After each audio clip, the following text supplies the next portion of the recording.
স্বাগতম, আসসালামু আলাইকুম। আজকে আমরা কথা বলবো প্রোস্টেট ক্যান্সার সম্বন্ধে। এই সেপ্টেম্বর মাসে আমরা বিশ্বব্যাপী প্রোস্টেট ক্যান্সার মাস উদযাপন করে থাকি এবং সেটি আসলে সচেতনতা বৃদ্ধির জন্য, এর ভয়াবহতা এবং এর ব্যাপ্তি জানার জন্য আমরা এটা প্রতি বছর পালন করি। তো যাই হোক, আমরা যদি প্রোস্টেট ক্যান্সার বলতে চাই, এটি একটি বিশ্বব্যাপী রোগ। ধীরে ধীরে এর পাশ্চাত্য বিশ্ব থেকে এটা চতুর্দিকে আপনার দেখছি প্রকোপটা সব দিকেই ছড়িয়ে পড়ছে। এর সঙ্গে মানুষের দীর্ঘায়ু প্লাস এর যে আপনার খাদ্যাভ্যাস, নানাবিধ ফ্যাক্টর কাজ করছে আর কি। যদিও কারণ হিসেবে আমরা কিছু জানি না, রিস্ক ফ্যাক্টরগুলো দেখা যায়। কাদের এটা বেশি হয় সে সম্বন্ধে আমরা দেখতে পারি যে যাদের বয়স যেখানে বৃদ্ধি পায়, গড়ায়ু, সেখানে একটা প্রকোপ বেশি হয়। এর জন্য আবার দেখা যায় খাদ্যাভ্যাস একটা ফ্যাক্টর, ওয়েস্টার্নাইজড ডায়েট এটা বেশি হয়। হ্যাঁ, স্থূলাকৃতি যারা থাকেন তাদের জন্য এটা বেশি দেখা যায়। ফ্যামিলি হিস্ট্রিতে যাদের প্রোস্টেট ক্যান্সার থাকে তাদের এটা দেখা যায়। ব্ল্যাক আমেরিকানদের এটা বেশি দেখা যায়। পক্ষান্তরে এশিয়াতে অপেক্ষাকৃত কম, যদিও এখন বৃদ্ধি পাচ্ছে।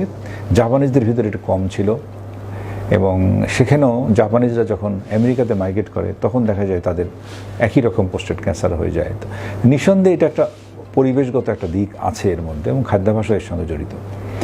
এছাড়া প্রোস্টেট ক্যান্সারের যে আমরা বললাম যে এটা ফ্যামিলিতে যাদের প্রকোপ বেশি দেখা যায়, কারণ আমেরিকাতে একটা স্ট্যাটিস্টিক দেখা গেছে যে পুরুষদের মধ্যে একটা ফ্যামিলিতে যদি প্রোস্টেট ক্যান্সার থাকে তাহলে আর একজন ফ্যামিলি মেম্বার 5 জনের একজনের একটা প্রবণতা দেখা যাচ্ছে আর কি। তো এই জন্য ফ্যামিলি মেম্বারে যদি প্রোস্টেট ক্যান্সার আক্রান্ত হয়ে থাকেন তাদের অবশ্যই 40 যারা হবেন তাদের অবশ্যই আগে থেকেই সচেতন হওয়া দরকার। যে যার পজিশন থেকে যদি আপনি চিন্তা করেন যে আমি আমার ফ্যামিলি হিস্ট্রিতে কেউ প্রোস্টেট ক্যান্সার অথবা কোলন ক্যান্সার অথবা ব্রেস্ট ক্যান্সার যদি কারো থাকে, অথবা তাদের আমরা একটু ভালো করে দেখি, তারা একটু সচেতন হন যে আমাদের।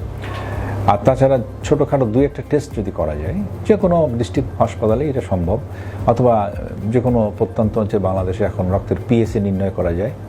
এই পিএসএর মাধ্যমে আমরা কিন্তু রুগীর বুঝতে পারি, খুব অধিকাংশ ক্ষেত্রে আমরা বুঝতে পারি এই পিএসএ ক্রমাগত বৃদ্ধির ফলে একটা সন্দেহ দেখা দিতে পারে যে প্রোস্টেট ক্যান্সার। পিএসএ বৃদ্ধি মানেই কিন্তু প্রোস্টেট ক্যান্সার নয়। যদি আপনি কখনো পিএসএ বৃদ্ধি পান তখন অবশ্যই আপনাকে যে নিউরোলজিস্টের শরণাপন্ন হওয়া দরকার। সবচেয়ে ইম্পর্টেন্টটা যে সেটা হচ্ছে যে আপনার সচেতনতা, যেটাই এই বক্তব্যের সবচেয়ে গুরুত্বপূর্ণ বিষয়, যে আপনারা সচেতন হন এবং প্রোস্টেট ক্যান্সারকে আর্লি অবস্থায় ডায়াগনোসিস করার চেষ্টা করুন যে আপনার ভিতরে কোনো কিছু বাসা বাঁধছে কিনা। শুধু একটি পিএসএ টেস্ট যে কোনোখানেই বাংলাদেশের এখন হয়, যে কোনো শহরাঞ্চল যেখানে আছে, ডিস্ট্রিক্ট, আগেকার ডিস্ট্রিক্ট অত উপজেলা, ভালো উপজেলা, সেখানেও সম্ভব বের করা। তো আমরা আর্লি অবস্থায় ডায়াগনোসিস করতে পারলে আমরা এটাকে নির্মূল করতে পারবো। এবং যাদের ছড়িয়ে গেছে তাদেরও সেই রকম অন্যান্য ক্যান্সারের মতো এটি নয় যে দ্রুত তাদের খারাপ হয়, তাদেরও প্রায় 5-7-10 বছর পর্যন্ত বাঁচিয়ে রাখা সম্ভব বিভিন্ন চিকিৎসার মাধ্যমে। তো সবাইকে ধন্যবাদ জানিয়ে সবাই সুস্থ থাকুন, শান্তিতে থাকুন, এই বলি বক্তব্য শেষ করছি।